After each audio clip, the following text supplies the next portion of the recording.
greatest lie. I think we've been lied to, but not that we've been lied to, it's what we asked for. And yeah, firstly, the greatest lie that devil ever told us was that you've got time. You've got time to make right, and you've got time. You've got time. And somehow, this is actually a really hard chat. It's been on my mind for a couple of weeks now, and yeah, the greatest lie is we've got time. We've got time to start a business. You've got time to look for additional income streams. You've got time to reach your dreams. You've got time to build relationship. You've got time. You don't have time. There's never been time. And now life is just getting harder for everyone.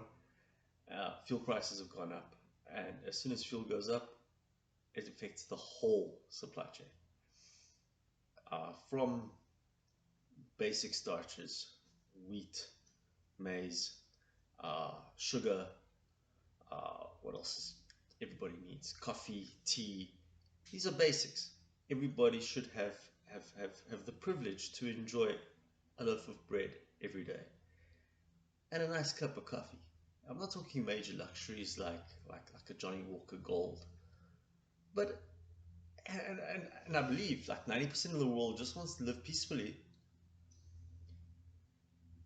And now this takes us to another thing. Hey, when did we give away our power? Now, yeah, a lot of the Western world it comes from a Judeo-Christian background, and if you go back and you actually look at it, there's everybody always blames everything on we could have lived still in Eden and it was Eve and blah blah blah, and an apple, and don't go there. At that point, we might have sinned, but all we did was see good and bad, tree of knowledge, good and evil. But now break it down. You go a couple of chapters forward to like Genesis 47, and you find out there's this hero, and everybody's heroified him always. Joseph. Joseph is an asshole. Sorry to say, but for everybody who like Joseph and his Technicolor Dreamcoat and all the marvelousness of how amazing Joseph is, in Genesis 47, there is a Bible here somewhere. In Genesis 47, he basically tells his butts, hey dudes, guess what? Hey, you want grain? Okay, backstory quickly. 7 years of provision and 7 years of famine. And his brothers rock up, and he basically isn't very nice. He like accuses his butts of stealing a goblet. And then there's this whole reunification, and that's where the story usually ends.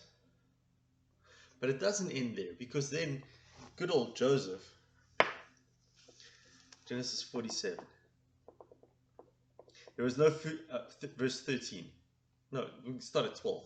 And Joseph supplied his father and his brethren with all his father's household with food according to their needs of their families. What a nice guy. Hey, guess what? We got social grants going on and COVID relief, and oh, we'll just give you another t-shirt and you'll vote for us. Wait, we gave up our sovereignty at this point, because guess what? Because we bowed to Joseph. And Joseph wasn't even working for the whole Judeo-Christian God. He was actually working for Egypt at the time, because he had a little bit of a knife and a dig in his brothers. So guess what he did? He stole from them. Okay. In the course of time, there was no more food in the land, for the famine was distressingly severe, so that the land of Egypt and all the land of Canaan hung in doubt and wavered by reason of the hunger, of the famine. Joseph gathered up all the money that was found in the land of Egypt and in the land of Canaan in payment for the grain which they bought, and Joseph brought the money into Pharaoh's house. Okay, so firstly, what happened with COVID? They locked us down, shut down our businesses. Who is they? I've got a major issue here. We gave away our sovereignty here, and we've kept this cellular memory going for like, I don't know, when was Genesis written? 5,000 years ago? 5,000 years of slave genealogy. Okay, well, it gets more fun. Just work with me here. So we've given away all our money. Okay, now this happened again like 2020. We still had to pay tax. We still had to pay home loans. We still had to pay. We still had to pay. But we're not running business, so we're not making money to pay. So they basically killed all our savings. Okay, and I don't even know who they are. Okay. And when the money was exhausted in the land of Egypt and in the land of Canaan, and all the Egyptians came to Joseph and said, "Give us food. Why should we die before your very eyes? For we have no money left." Joseph said, "Give your livestock and I will give you food in exchange for them, if your money is gone." Okay, so now he took our livestock. Okay. So year one, they basically stuffed up our politics. Now I'm a diamond theorist there, and I see it in diamond theory. So there's politics, economics, physical, and social. I'll put the picture up, don't worry. And politically, they got us all on our knees and took our money. Okay? Now they're taking our livestock. That which is economically required for trade. Economically required for trade. Trade of energy, time, money. It's all energy. They're taking our ability to do business. Now they jack the fuel price. So now it makes the whole supply chain more expensive. So we're screwed again. So economically we're screwed. Okay, now it gets more fun because now we go. So they brought their livestock to Joseph and he gave them food in exchange for the horses, flocks, cattle of the herds and the donkeys, and supplied them with food in exchange for their livestock that year. That year, just for a year, hey? But now the food's finished, man. At least the livestock are finished. So what are you going to sell next? When that year was ended, they came to Joseph the second year and said to him, "We will not hide from my Lord, for our money is spent. My Lord also has our herds of livestock. There is nothing left in the sight of my Lord but our bodies and our lands. Why should we perish before your eyes? Both we and our land. Buy us and our land in exchange for food." Buy us, aka buy my soul, buy my sovereignty. Make me a slave. We slaved ourselves to these kings, and we hype it, and the it's rot. We've hyped it and we've glorified them for thousands of years. From the pharaohs to the kings of Mesopotamia, the Greeks, the Romans, we have always bowed. We the people have always bowed to authority. And then we thought democracy was going to win. Then we just changed our legal system from a kingship to a corporation. Now we're sitting with thousands of corporates running around, and we're basically seeing our asses. Okay, now, so bottom line, we have to change everything. There's no point fighting the system, fighting this reality. To change something, build a new model that makes the existing model obsolete.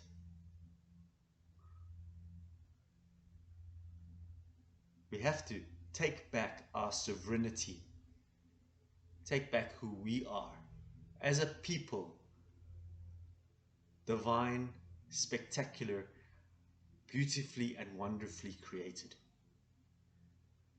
We cannot bow to the medical industrial complex.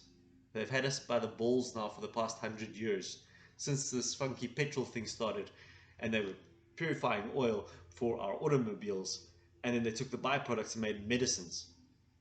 Now, I don't know where we're from, but somehow we figured out that someone indoctrinated us to believe that chronic meds is positive because it helps maintain blood pressure.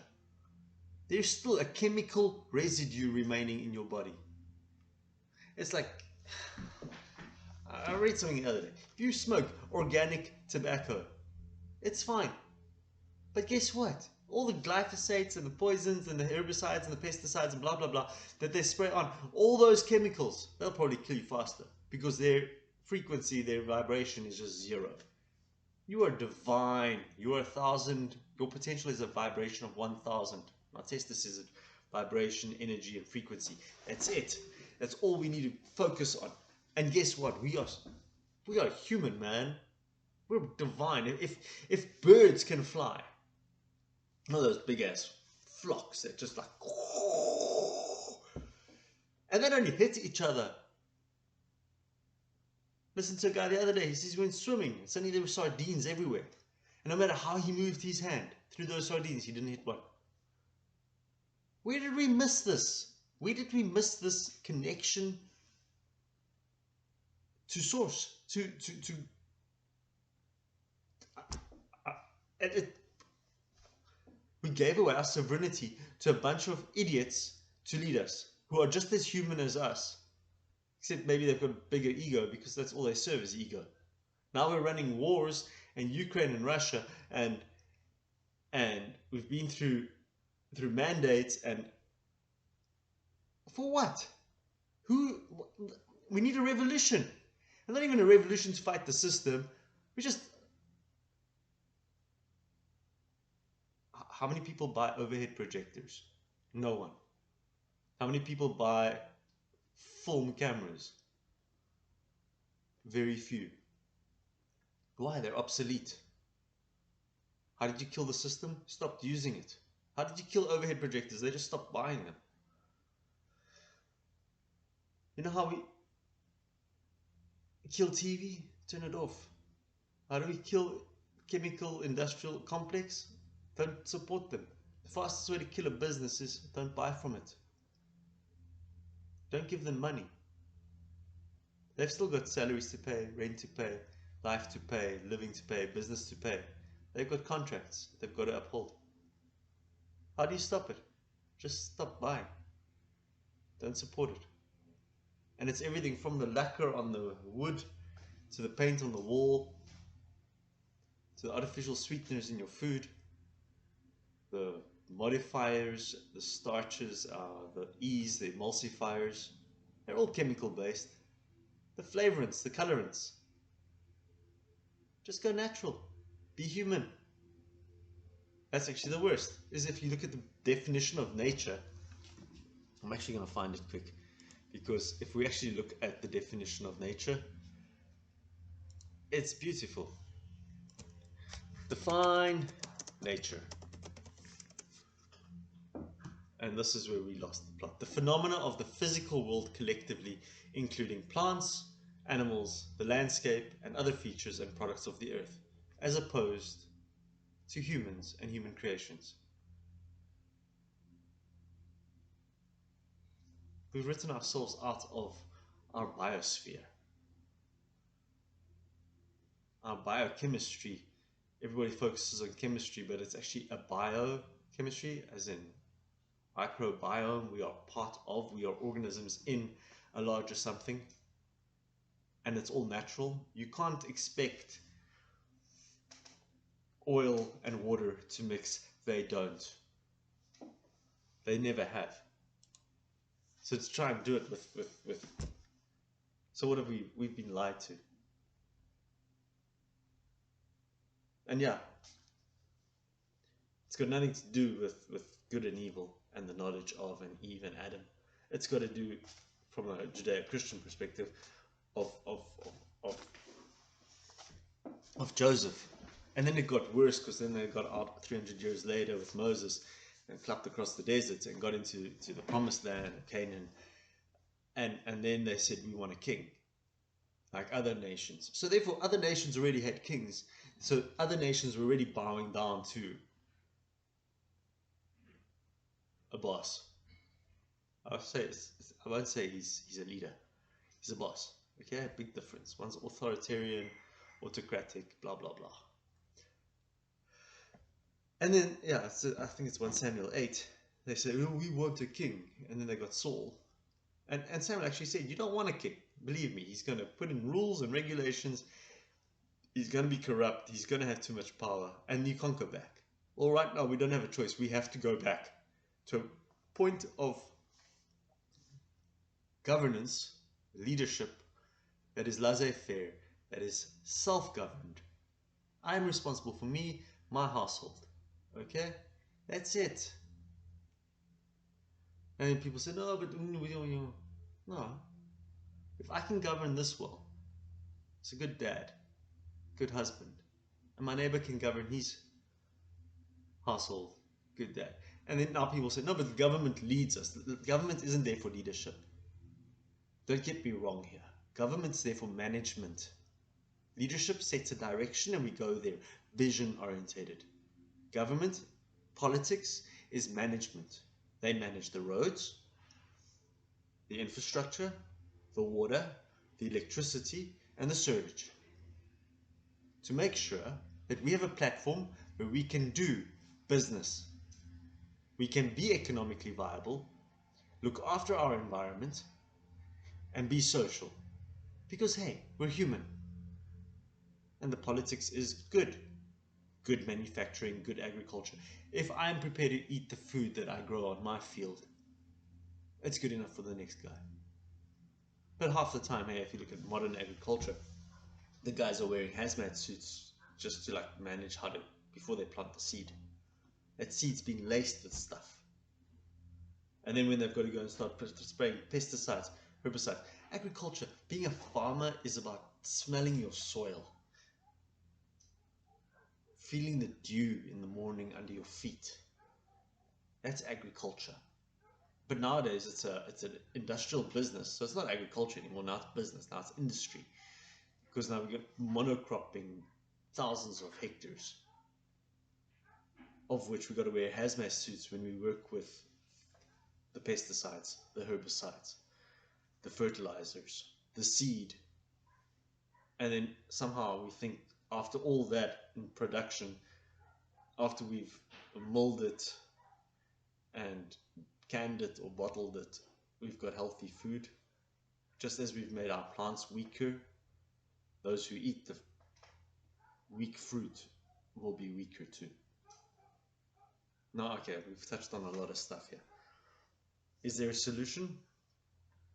Yes, I believe so. Is there hope? Always. Is there faith in a better future? Yes, always. But that's my next video. And yeah, we're going to go into a little bit of Robert Kiyosaki there. I think I found a key there that can help. So blessings for the day. Sorry about my rant. No, actually I'm not. Bugger that. I'm not so sorry. It's time to just call spades spades, and it's time for us to take the system that we have and call it. It's obsolete. It's obsolete.